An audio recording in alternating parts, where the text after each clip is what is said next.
क्या आपने कभी ऐसा अन्याय देखा है जब सत्य की चीख सुनाई दे और दुनिया मौन हो जाए?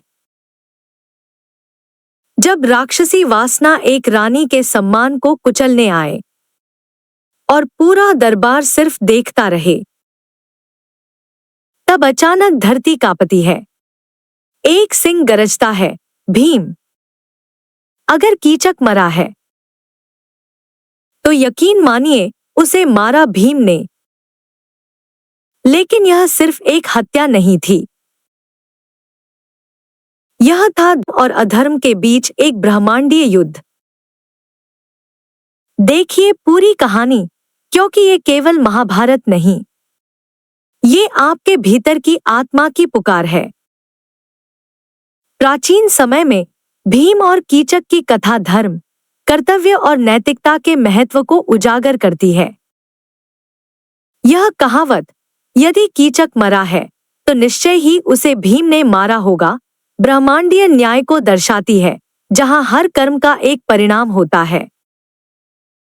दुष्ट व्यक्ति की मृत्यु इस ओर इशारा करती है कि उसे पराजित करने वाला कोई ऐसा है जिसमें उसे चुनौती देने की शक्ति है।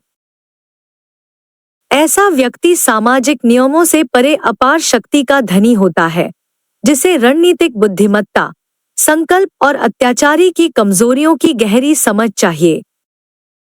इसमें एक मनोवैज्ञानिक पहलू भी होता है, अत्याचारी के मन की स्थिति को समझना और इच्छाशक्ति की लड़ाई में कूद पड़ने की तैयारी।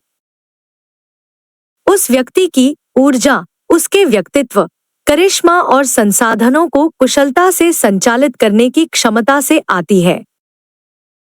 उसकी साहस यह है कि वह विपरीत परिस्थितियों में भी कार्य करता है, अपने निजी आराम या सुरक्षा का बलिदान देता है किसी महान उद्देश्य के लिए।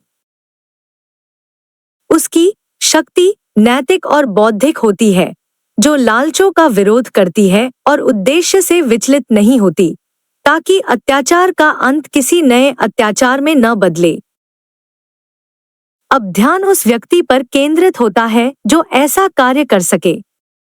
सत्य यह है, केवल एक ही था जिसके पास वह ऊर्जा, साहस और शक्ति थी।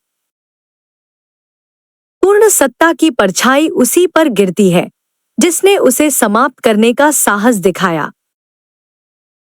पांडवों ने अपने वनवास के दौरान विराट नगर में नई पहचानें अपनाईं। कीचक की अनियंत्रित इच्छाएं द्रौपदी के सम्मान के लिए खतरा बन गईं। यह दर्शाता है कि जब मूल्यों की अनदेखी होती है तो भ्रष्टाचार बढ़ता है। द्रौपदी की चुप्पी न्याय की पुकार थी। भीम, जो धर्म का प्रतीक था, उसका कर्तव्य था धर्म की रक्षा करना। उसका कार्य व्यक्तिगत बदला नहीं था, बल्कि ब्रह्मांडीय व्यवस्था की रक्षा करना था। जैसा कि भगवद गीता कहती है, अपने कर्तव्य का पालन करो। यदि कीचक मरा है तो निश्चय ही उसे भीम ने मारा होगा। यह कहावत हमारे भीतर की नीच प्रवृत्तियों पर धर्म की विजय का प्रतीक है। कीचक आवेगों का प्रतीक है, जबकि भीम आत्मसंयम और उच्च चेतना का। हिंदू शिक्षाएं आत्मा के भीतर चलने वाली लड़ाई पर बल देती हैं।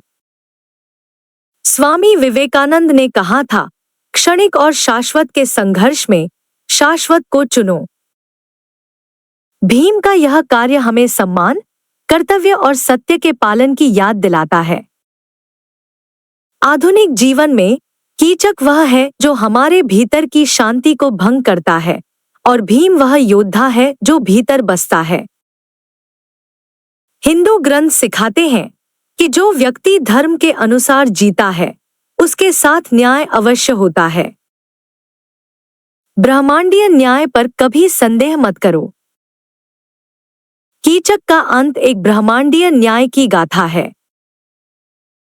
अंधकार में भी धर्म का प्रकाश पास होता है।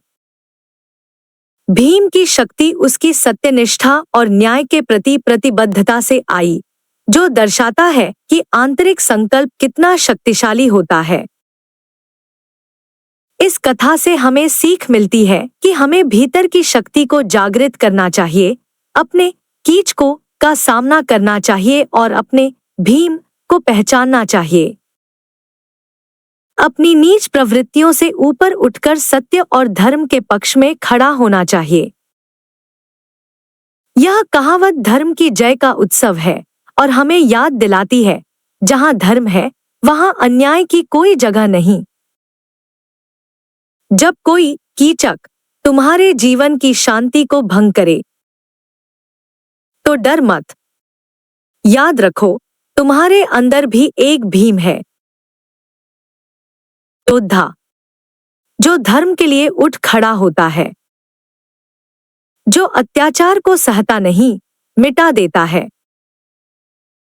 यदि यह कथा आपके दिल को छू गई हो, यदि आपने अपने भीतर के धर्मयुद्ध को महसूस किया हो, तो अभी युवस्त्रो स्पिरिचुअल जर्नी चैनल को सब्सक्राइब